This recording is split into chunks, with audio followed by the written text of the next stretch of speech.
ஸ்ரீமத்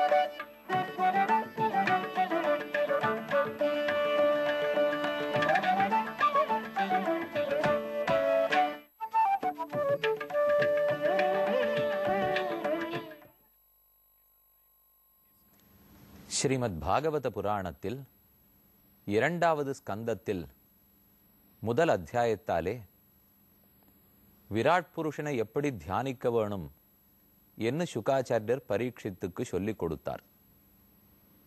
இந்த உலகமே பகவானுக்கு திருமேனியாக உள்ளது. நீர், நிலம், தீ, காற்று, புவி ஆகிய ஐந்தையும் தனக்கு சரீரமாக பகவான் கொண்டிருக்கிறான். அவனை தியானம் பண்ணுவாய்னு பரீட்சித்துக்கு சுகர் சொன்னார்.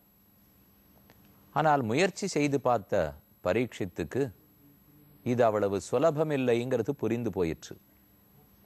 நம்முடைய புலன்கள் எல்லாம் அளவுக்குட்பட்டவை.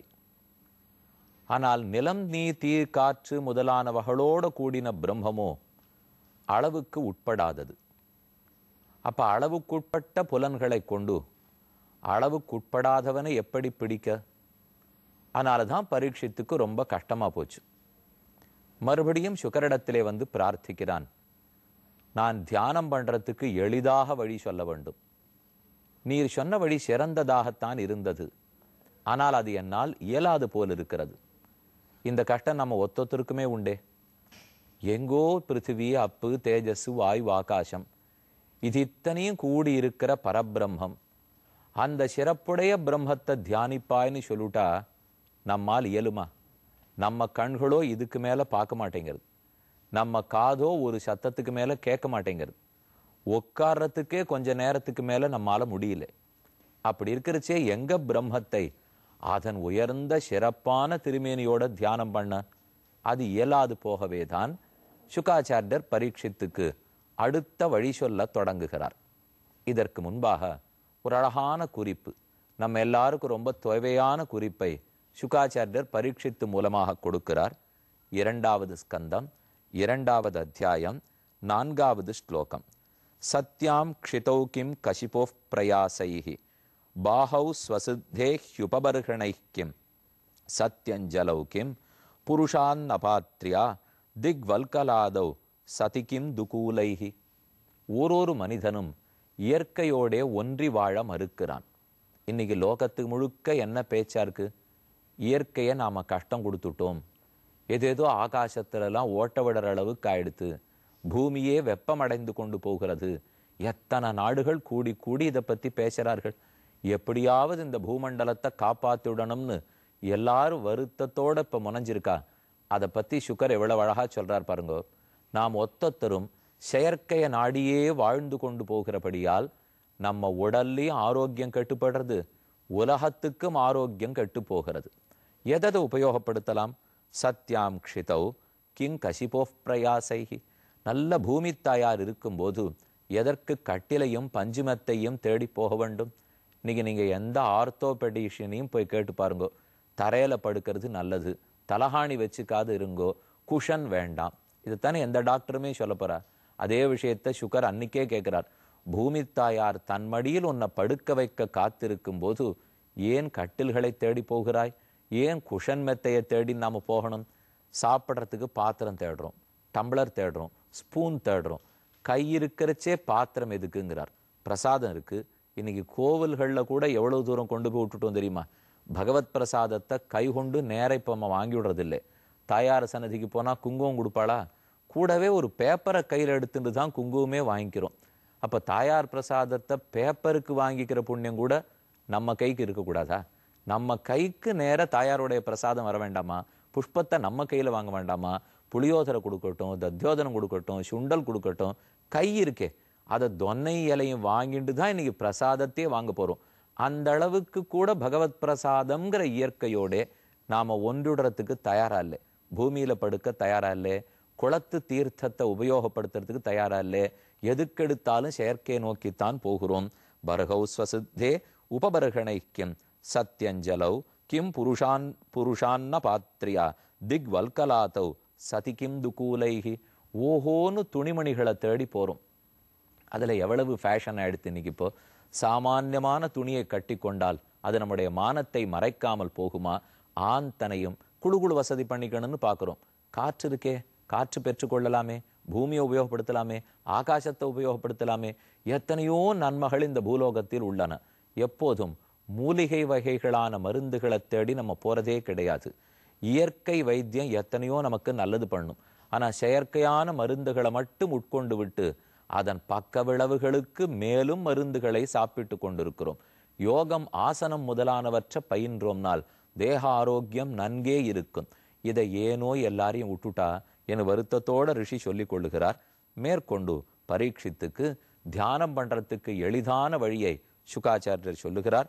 அடுத்து என்னான்னு பார்ப்போம். 8வது ஸ்லோகத்திலே கேச்சித்து ஸ்வதேகாந்தர் ஹிருதயாவகாசே பிராதேசமாத்திரம் புருஷம் வசந்தம் சதுர்புஜம் கஞ்ச ரதாங்க சங்க கதாதரம் தாரணையா ஸ்மரந்தி. நேரே பகவானை விராட் ஸ்வரூபத்தில் நினைக்க முடியாத போயிட்டா நம் இந்திரியங்களுக்கு தக்கா போலே பகவான் குறைத்து கொண்டு வருகிறார். நம்ம புலன்கள் அளவுக்குட்பட்டவை, அவரோ அளவுக்குட்படாதவர். இப்ப 2 தான் வழி. ஒன்று, நம்ம புலன்களையும் அளவுக்குட்படாததை கிரகிக்கிற அளவு வசத்திக்கணும். அவ்வளவு சுலபத்தில் நடக்குமான்னு தெரியாது. அல்லது பகவான் நம்ம புலன்களுக்கு உட்படுறாப்புல தன்னை குறைச்சிட்டு வரணும். ஒன்றும் நம்ம ஏறணும், இல்லை அவர் இறங்கி வரணும். முதல்ல அவர் இறங்கி வந்து தான் நம்மை ஏற்றுகிறார். பெருமானே அவ்வளவு பெரிய திருமேனியை மறந்து விட்டு அழகிய விக்கிரகத்தோடும் சங்க சக்கரங்களை கையில் ஏந்தி கொண்டு கிரீட்டம் முதலான ஆபரணங்களை தரித்து கொண்டு இப்படி அழகான திருக்கோலத்தோடே நம் கண்ணும் பார்க்குற அளவுக்கு நம் நாக்கும் பேசுற அளவுக்கு குறைச்சிட்டு வராரோ இல்லையோ, அந்த திருவுருவத்தை தான் இங்கே சொல்றார். ஸ்வதேகாந்தர் ஹிருதயாவகாசே. ஒரு மனிதன் தன்னுடைய தேகத்துக்குள்ள இருக்கக்கூடிய ஹிருதயம், இந்த ஹிருதய கமலம்னு சொல்லுகிறோம். தலகீழ பிடிக்கப்பட்ட தாமரையை போலத்தான் நம்முடைய ஹிருதயம் இருக்கும். அந்த கமலத்துக்குள் பெருமான் எழுந்தருளி இருக்கிறார். பக்தானாம் யத் வபுஷிதஹரம் பண்டிதம் புண்டரீகம் இன்னும் கூறத்தாழ்வான் ரொம்ப ஆச்சரியமா தன் ஸ்லோகத்துல சொல்றார். பக்தர்களுடைய ஹிருதயமாகிற தாமரை மலரிலே பெருமான் எழுந்தருளி இருக்கிறார். அப்ப உள்ளுக்குள்ளே உரையும் திருமால் உள்ளுவார் உள்ளிற்றெல்லாம் உடனிருந்தருதியன்னு வெள்கிப்போ என்னுள்ளே நான் விலவரச் சிரித்திட்டேனேன்னு தொண்டரடிப்படி ஆழ்வாருடைய போஷரம். ஒரு பக்தனுடைய ஹிருதயத்துக்குள்ளும் இருக்கிறதுல பெருமாளுக்கு ரொம்ப ஆசையாம். அம்மாழ்வார் சாதிக்கிறார், திருமாலிருஞ்சோலமலை என்னே என்ன திருமால் வந்து என் நெஞ்சு நிறைய புகுந்தான். நான் என்ன பெருசா அவனுக்கு பண்ணிட்டேன்னு தெரியலே, ஆனா ஓடோடி வந்து இந்த நெஞ்சகத்திலே இருக்கிறான். நான் கண்ட அழுக்கையும் இந்த நெஞ்சத்துல போட்டு வச்சிருந்தேன், அதெல்லாத்தையும் விலக்கியாச்சு. என்னை தீமனம் கெடுத்தாய், மருவித்தொழும் மனமே தந்தாய். பகவானை வந்து நம்ம மனசுல வைக்க வேண்டும். தனக்கடிமை பட்டது தானறியே நேலும் மனத்தடைய வைப்பதாம் மாலை. ஒரு ஆழ்வார் பாசுரத்துல சொல்றார், பகவானுக்கு நான் அடிமை, ஆத்மா எவ்வளவு உயர்ந்தது இதெல்லாம் தெரியாமலே கூட போட்டோம்.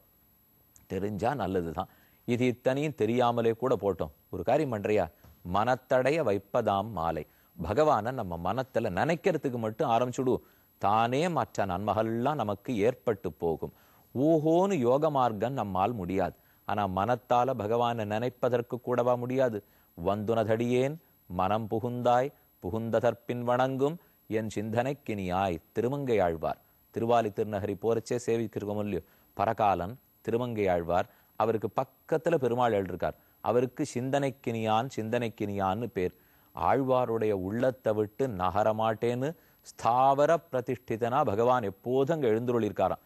நான் உன்னை தேடின்னு வரலே, நீ என்னை தேடி வந்தாய், வந்து உனதடியேன் மனம் புகுந்தாய், நீ புகுந்ததற்பின் வணங்கும் சிந்தனைக்கு இனியாய். சிந்ததன்னுள் நீங்காதிருந்த திருவே மறுவினியமைந்தா அந்த நாளி மாலே என்று திருமங்கியாழ்வாருடைய பாசுரம். அப்ப ஒத்தொத்தருடைய ஹிருதயத்திலும் பகவான் இருக்க விருப்பம் கொள்ளுகிறான். அழகிய சின்ன திருமேனியோட நம்மால பற்றத்தகுந்த முடிந்த திருமேனியோட பெருமாள் இருக்கிறார். அதைத்தான் சுகர் விளக்கிறார். சதுர்புஜம் 4 தோள்களுடையவனாய், கஞ்ச ரதாங்க சங்க கதாதரம், சங்கம் சக்கரம் ஷார்ங்கம் வில் வாழ் முதலானவர்களை தரித்து, பிரசன்ன வக்திரம் சிரித்த புனிசிரிப்பு மாறாத அதரங்களோடே, நலினாயதேக்ஷம் அழகிய கரியவாகி புடபரந்து மிளிர்ந்து செவ்வரி ஓடிய நீண்டவ பெரியவாய கண்களோடே, கதம்ப கிஞ்சல்க பிசஞ்ச வாசசம் கதம்ப புஷ்பத்தினுடைய தாத்துக்கள் பொன்னிற தாத்துக்கள் அதால வடிக்கப்பட்ட வஸ்திரத்தை தரித்து கொண்டு, லசன் மகாரத்ன ஹிரண்மயாங்கதம்